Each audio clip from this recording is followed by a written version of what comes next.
I was wondering if anyone would be able to help me with this. I've been asking for quite a while, and I haven't gotten any responses other than people telling me that this is fake, or that this is a good short story. It's not a short story. I need help with this. People's lives are at stake. Possibly mine, I don't know yet. I live out in the country, basically in the middle of nowhere. I tend to a small farm, nothing much, but enough to live comfortably off of. I rely wholly upon my car to get to the city for groceries, and to go to the farmers' markets and meet wholesalers who would want to buy a portion of my crop. That is, until it vanished.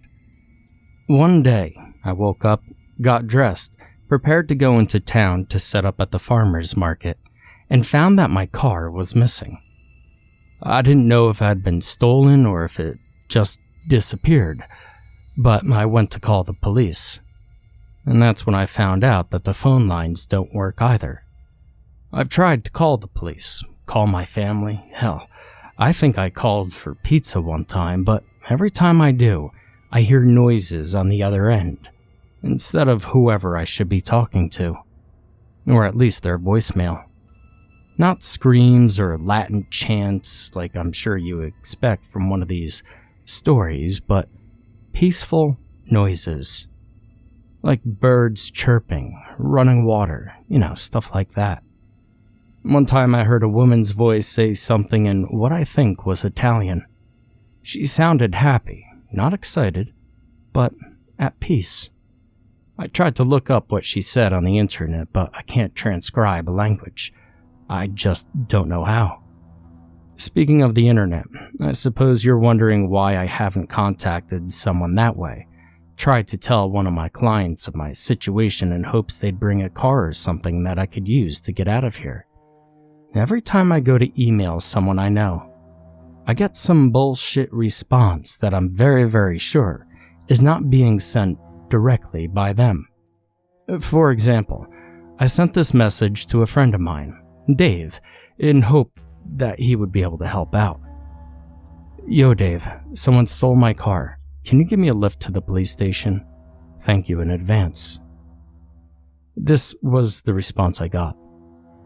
Brother Jeremiah, be at peace. God is with you now. You do not need to leave your little Garden of Eden, or rather, Farm of Eden. I would visit you, but the walls are too thick right now. They'll wear down eventually. All things do. Signed, Ezekiel. I don't know anyone called Ezekiel. I never got any response that are signaled by the people that supposedly sent them to me. I've gotten emails from lots of other people though. People with old names that make me think of Amish farmers or pilgrims navigating the Oregon Trail. Ezekiel, Hezekiah, Jonah, Deborah, Eunice. The list goes on. I don't think I've ever heard of any of these names applied to anyone I've ever known, or even people I've heard of in the last century. They sound Amish. Maybe a bunch of Amish people are just screwing with me or something. Now, they're all nice, but very insistent on one thing. That I can't, or as they put it, don't need to, leave. Well, they're all nice, but with one exception. Whenever I try to message one person in particular, one of my clients, Mr. Drake, I get messages from someone calling themselves Isaac. Where all the other people I get messages from are relatively kind and peaceful, Isaac is cruel. Here's an example. Mr. Drake, I'm sorry I couldn't come to your arranged meeting. I'm currently stranded without a car. Would you mind coming to pick me up so I could report the theft of my car to the police? Thanks. Signed, Jerry Franklin. Now this is what I got back. Foolish heathen, thinkest thou art too good for the gift thou hast received? Thou hast been blessed, and thou art as been blessed as thou art ungrateful. Thou wilt burn in the fires of Satan, surely. for refusing to let God into thine black heart. Signed, Isaac. Now I don't understand who any of these people are or what they want from me. Although with Isaac, it's probably to tell me the good news or why they're messaging me. I don't know why Isaac is the only one using Old English. If this was all that was happening, I think it was a bizarre prank by a deranged cult. I know it isn't though, because at the same time as these occurrences started happening, he showed up. The person, or perhaps thing I'm referring to, is an entity I have dubbed the Faceless Mourner. It or he is the thing I need help with. He's the reason there are lives in danger. He's about 5 feet and 10 inches tall. He's always wearing the same thing when I see him. A black suit and tie, something that looks like it would be worn at a funeral. White silk gloves and a ski mask with no holes in it. At least, I think it's a ski mask.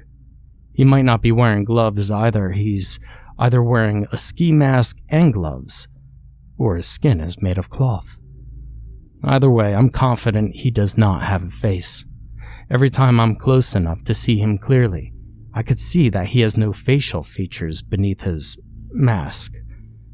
You know how you see the sloping slants of a person's visage under their mask? This guy, I swear, has almost rounded facial features. He has a pointed chin, a high brow, and that's it.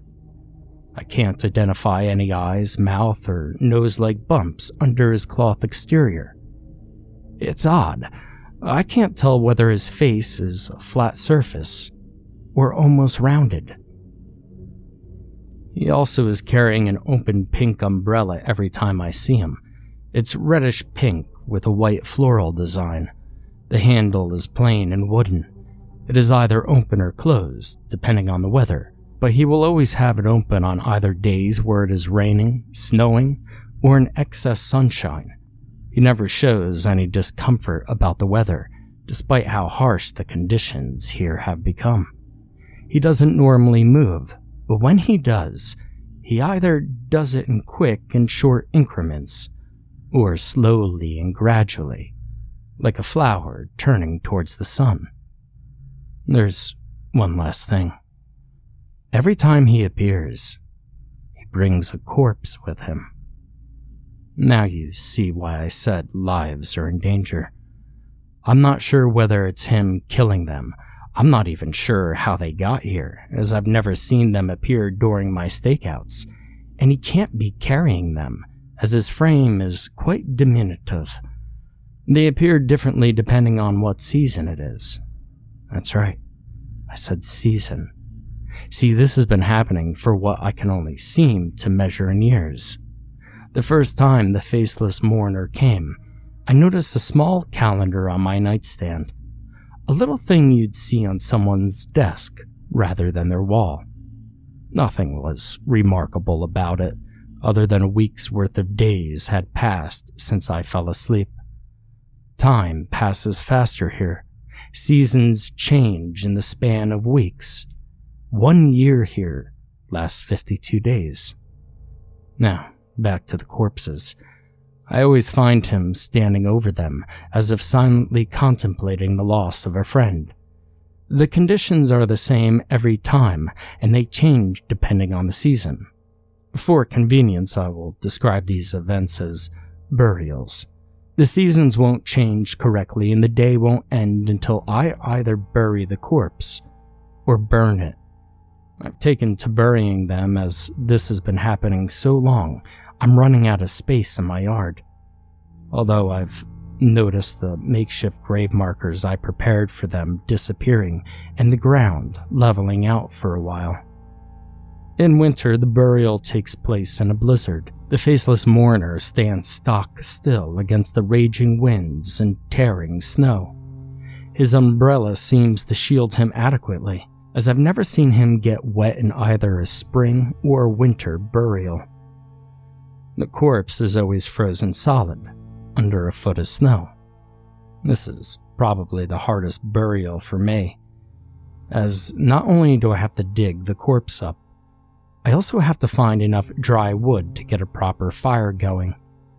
It always stops snowing after I have enough firewood, so I could dig a proper fire pit and burn the corpse. The Faceless Mourner, often but not always, pulls out a notepad at this point, scribbles something down on it, and tears the page away, handing it to me. He always writes down things like, "Bundle up, Jeremiah. You'll catch a cold." Or, "I'm making cocoa. Do you want some?" I was going to accept on the cocoa, but whenever I look up from reading these, he's gone. In spring, the burial takes place in a light rain. The Faceless Mourner stands above a corpse floating face down in a puddle of rainwater. About these corpses, the winter and spring ones don't seem to have any wounds betraying their cause of death. If I had to guess, I'd say they froze or drowned, but why would they be under a foot of snow or laying down in a puddle? Anyway, this burial's the easiest because I could just dig a hole in the wet dirt and lay the poor soul to rest there. I usually put together a few boards or something like that as a grave marker. When I do the grave markers, the Faceless Mourner walks over to them and pins a note from his notepad to them. The things he writes are really odd. It seems he makes up his own causes of death. Here's some examples. "Here lies Uriel. Died of sadness. Here lies Meredith. I tried to help her. He didn't. And oddly enough, here lies Ben. I'm not quite sure where he went, but I'll find him eventually." I'm not sure whether he means spiritually or physically, but after pinning the note there, he nods at it and just sort of stands there until I look away. And when I do, he disappears. The fall burials are probably my second to least favorite. The mourner knocks on my door. If I open it, he walks away and motions to follow. If I don't, he won't go away. When I follow him, he leads me to a grove of trees that is never there except in the fall. The corpse is always hanging from a tree. There's always a sticky note pinned to it, and it always says, "Do you feel guilt?" I always do. I don't know why, because these people I don't really know. I vaguely remember some of them being mean to me a while ago, maybe a few years at the latest. But I never wished Mrs. Rossetti, my third grade math teacher, dead.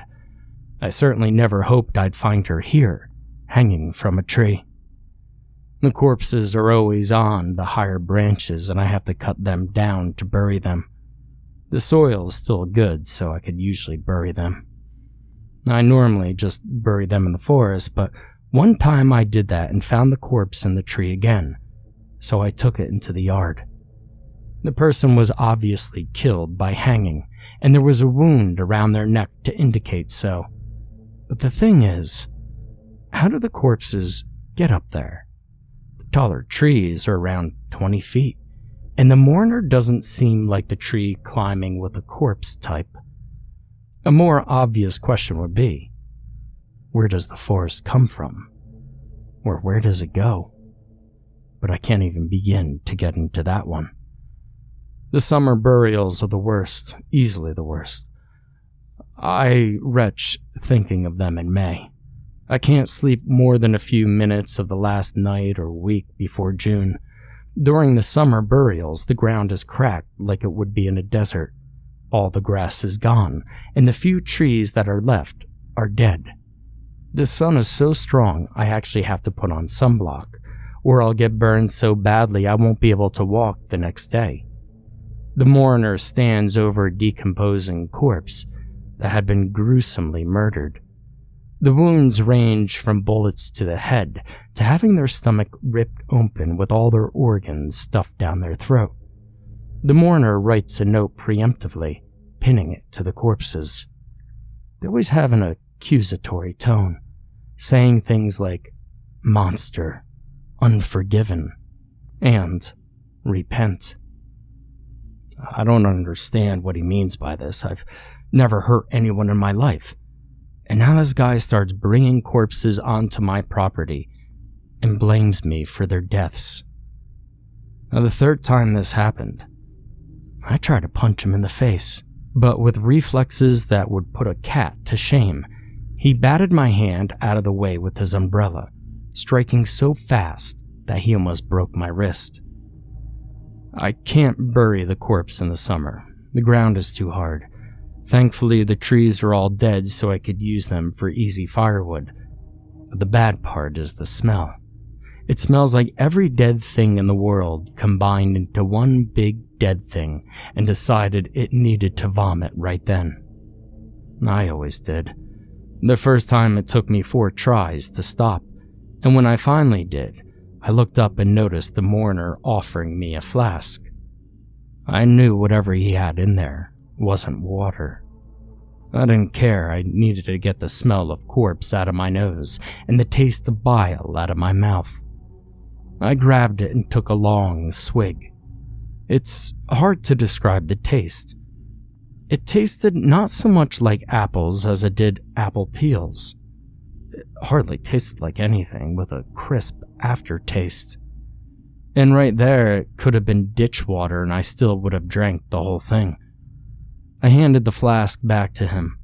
He put it in his suit and left the way he was accustomed, by not leaving until I don't watch him leave. The burials come about once a month, although I've had 2 before. I've never had 2 in summer, fortunately. I never recognize any of the corpses except some from fall burials, and this has been going on for what I've faultily counted out to be 2 years. I've buried or burned almost 100 people now, I think. This is all I have. I mean, I know it sounds fake, but please, I need help. Does anyone know if I've been cursed or if I'm being haunted? I know there's no logical explanation for this. If you know of anything that could help me, please contact me immediately. I'll leave you with this letter I got back from Isaac about the summer burials. Isaac, please just tell me something. I need to know what I'm dealing with. Why is summer so messed up? Please, just help me. Signed, Jerry. Jeremiah, summer is a painful time for us all. The ground heats up and we could feel his anger and hatred from the deep below. Thou may not remember now, but thou buried me. I wish greatly that thou had not. The ground wouldst not be such a terrible place, were it for the song he doth sing. The song is one of hatred and black malice. It hath no words I can recognize, save one. Jeremiah. And it bodes not well for thou. The word is thine own name, Jeremiah. I will pray for you, but it'll do nothing now.